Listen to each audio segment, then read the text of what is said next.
Hello everyone, എല്ലാവർക്കും ഞങ്ങളുടെ പുതിയ വീഡിയോയിലേക്ക് സ്വാഗതം. ഞാൻ കഴിഞ്ഞ ദിവസം 2 തീർത്ഥാടന പള്ളികളിൽ പോയിട്ടുണ്ടായിരുന്നു. കഴിഞ്ഞ ദിവസം എന്ന് പറഞ്ഞാൽ ഏപ്രിൽ 2-ാം തീയതി പെസഹ വ്യാഴാഴ്ച രാവിലെ ഞാൻ വീട്ടിൽ നിന്ന് പോയതാണ്. ആലപ്പുഴ ജില്ലയിലെ ചേർത്തലയിലുള്ള തങ്കിപ്പള്ളിയിലും പിന്നെ കലവൂരിലുള്ള കൃപാസനത്തിലുമാണ് പോയത്. രാവിലെ ഞാനൊരു 6 മണിയൊക്കെ കഴിഞ്ഞപ്പോഴാണ് കേട്ടോ വീട്ടിൽ നിന്ന് ഇറങ്ങിയേ. എന്നിട്ട് പത്തനംതിട്ട KSRTC സ്റ്റാൻഡിൽ വന്നു. അവിടെ വന്നപ്പോഴത്തേക്കും എനിക്ക് ആലപ്പുഴയ്ക്കുള്ള നേരിട്ടുള്ള ബസ് കിട്ടിയായിരുന്നു. അപ്പോൾ ഞാൻ ആ ബസ്സിൽ കയറിയിരുന്നു. ഒരു 1.5 മണിക്കൂർ കൊണ്ടൊക്കെ ആലപ്പുഴയിലെത്തി കേട്ടോ. പിന്നെ ആലപ്പുഴയിൽ നിന്ന് വീണ്ടും ബസ് കയറണമായിരുന്നു, ചേർത്തലയ്ക്കുള്ള ബസ്. അങ്ങനെ ചേർത്തലയ്ക്കുള്ള ബസ്സിന് കയറി തങ്കിക്കവലയിൽ ഇറങ്ങി. അവിടുന്ന് ഒരു കിലോമീറ്റർ ദൂരമുണ്ട് തങ്കിപ്പള്ളിയിലേക്ക്. അപ്പം ഞാൻ പിന്നെ തങ്കിക്കവലയിൽ ഇറങ്ങി അവിടുന്ന് ഓട്ടോ പിടിച്ചാട്ടോ പള്ളിയിലോട്ട് പോയതേ. ഇപ്പം തന്നെ നിങ്ങൾക്ക് മനസ്സിലായി കാണുമല്ലോ, ഇന്നത്തെ എൻ്റെ വ്ലോഗിൽ ഞാൻ പോയ 2 പള്ളികളിലെ വിശേഷങ്ങളെപ്പറ്റിയും പിന്നെ അവിടുത്തെ കുറച്ച് പ്രത്യേകതകളും ഒക്കെയാണ് ഞാൻ ഇന്നത്തെ ഈ വീഡിയോയിൽ പറയുന്നത്. അപ്പോൾ എല്ലാവരും വീഡിയോ മുഴുവനായിട്ട് കാണുക. അപ്പോൾ ഞാൻ ആദ്യം പോയത് നമ്മുടെ തങ്കിപ്പള്ളിയിലാണ് കേട്ടോ. ഇതിന് സെൻറ്റ് മേരീസ് ഫൊറോന ചർച്ച് എന്നും പറയും. അപ്പോൾ ഈ ദേവാലയത്തിൻ്റെ പ്രത്യേകതയെന്ന് പറഞ്ഞാൽ, ഈ ദേവാലയത്തിലാണ് ഈശോയുടെ മുടി വളരുന്ന തിരുസ്വരൂപമുള്ളത്.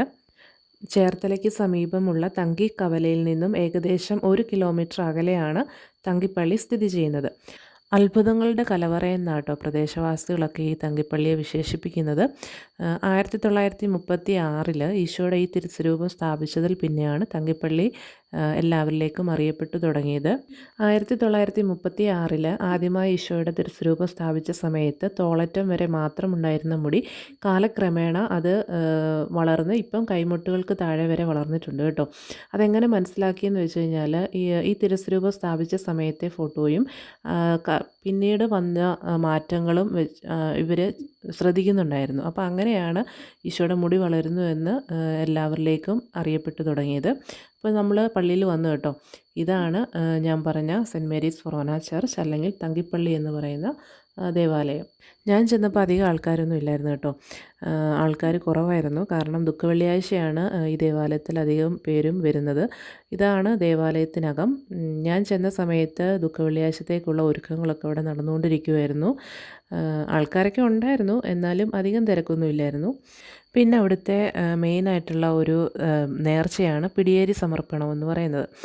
അതിന് പുറകിലൊരു കഥയുണ്ട്. 1934-35 കാലഘട്ടത്തിൽ, 2-ാം ലോക മഹായുദ്ധം കാലഘട്ടമായിരുന്നു. അതുകൊണ്ട് തന്നെ ആ നാട്ടിലുള്ള എല്ലാവർക്കും പട്ടിണിയും ദാരിദ്ര്യവും ഒക്കെ ആയതിനാൽ അവർക്ക് ഒരു തിരുസ്വരൂപം വാങ്ങാനുള്ള പണം അന്നത്തെ കുടുംബത്തിലെ പുരുഷന്മാരുടെ കയ്യിലില്ലായിരുന്നു.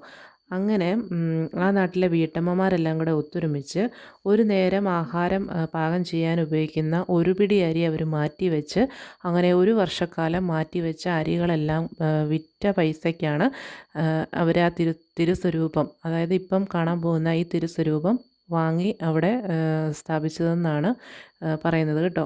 അതുകൊണ്ട് തന്നെയാണ് ഈ ഒരു പിടിയരി സമർപ്പണം അവിടെ മെയിൻ നേർച്ചയായിട്ട് പോകുന്നത്.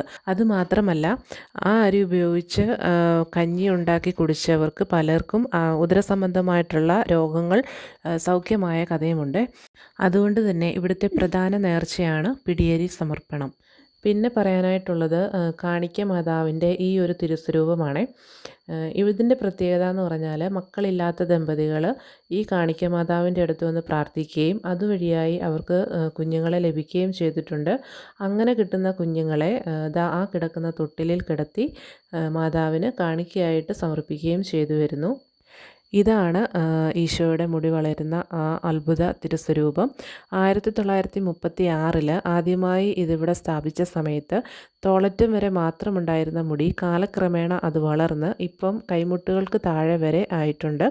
ഈശോയുടെ ഈ തിരുസ്വരൂപത്തിന് മുന്നിൽ വന്ന് പ്രാർത്ഥിച്ച അനേകം പേർക്ക് സൗഖ്യങ്ങൾ ലഭിക്കുകയും ഒരുപാട് അനുഗ്രഹങ്ങൾ കിട്ടിയതായിട്ടും സാക്ഷ്യം ഉണ്ട്. പിന്നെ ഞാൻ കുറച്ചു നേരം അവിടുത്തെ നിത്യാരാധന ചാപ്പലിൽ കയറിയിരുന്ന് പ്രാർത്ഥിച്ചു. ഇതാട്ടോ ആ ചാപ്പലെ. അതിനുശേഷം ഞാൻ പിന്നെ പോയത് കൃപാസനത്തിലാണ്. ഇവിടെ പിന്നെ ഞാൻ ഇടയ്ക്കൊക്കെ വരാറുണ്ട്. ഞാൻ ആദ്യമായിട്ട് കൃപാസനത്തിൽ വരുന്നത് 2018-ലാണ്. 2018 ഒരു മെയ് മാസത്തിൽ ഞാനും എൻ്റെ ഹസ്ബൻഡും കൂടെയാണ് ഇവിടെ വരുന്നത്. അന്ന് വന്ന സമയത്ത് ഞങ്ങൾ ഉടമ്പടിയൊക്കെ എടുത്തിട്ടുണ്ടായിരുന്നു. ഞാനാട്ടോ എടുത്തേ. അതിൽ ഞാൻ 6 കാര്യങ്ങൾ എഴുതിയിട്ടുണ്ടായിരുന്നു. ആ 6 കാര്യങ്ങളും മാതാവിൻ്റെ കൃപയാൽ എനിക്കത് കിട്ടിയിട്ടുണ്ട്. ഞാനത് സാക്ഷ്യപ്പെടുത്തിയിട്ടുമുണ്ട് കേട്ടോ. പിന്നെ 2018-ലാണ് ഞങ്ങൾ ഉടമ്പടി എടുക്കുന്നത്. 19-ൽ ആയപ്പോഴത്തേക്കും ഇത് കോവിഡിൻ്റെയൊക്കെ വന്ന് ലോക്ക്ഡൗൺ ഒക്കെ ആയി. പിന്നെ ഓൺലൈൻ വഴിയായിരുന്നു എല്ലാവരും സാക്ഷ്യം പറഞ്ഞത്. ആ സമയത്ത് ഞാനും പറഞ്ഞിട്ടുണ്ട്. ഇടയ്ക്കൊക്കെ എനിക്കിവിടെ വരണമെന്ന് തോന്നുമ്പോൾ മനസ്സിൽ മാതാവിനെ കണ്ടിട്ട് വരണമെന്ന് വിചാരിക്കുമ്പോഴൊക്കെ ഞാനിവിടെ വരാറുണ്ട്. മിക്കപ്പോഴും ഞാൻ ഒറ്റയ്ക്കാട്ടോ വരുന്നത്.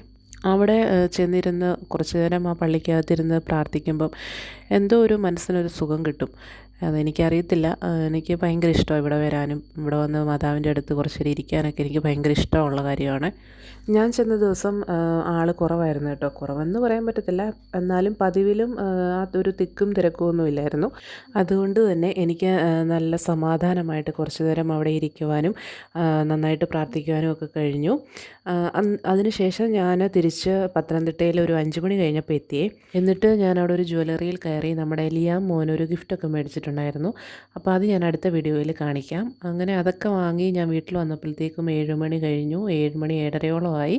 അപ്പോൾ ഇത്രയൊക്കെ തന്നെ ഉള്ളൂ എൻ്റെ ഈ ഒരു കുഞ്ഞു വിശേഷങ്ങൾ. നിങ്ങൾക്ക് ഇഷ്ടമായിട്ടുണ്ടെങ്കിൽ തീർച്ചയായിട്ടും സപ്പോർട്ട് ചെയ്യണം. എൻ്റെ ചാനൽ സബ്സ്ക്രൈബ് ചെയ്യാൻ മറക്കല്ലേ. എങ്കിൽ മാത്രമേ ഞാനിടുന്ന വീഡിയോസ് നിങ്ങൾക്ക് ലഭിക്കുകയുള്ളൂ. ഇതുവരെ തന്ന എല്ലാ സപ്പോർട്ടിനും വളരെയധികം നന്ദിയുണ്ട്. അപ്പോൾ അടുത്ത വീഡിയോയിൽ കാണാം. അതുവരെ എല്ലാവരും സേഫായിട്ടിരിക്കുക. ബൈ. Thank you.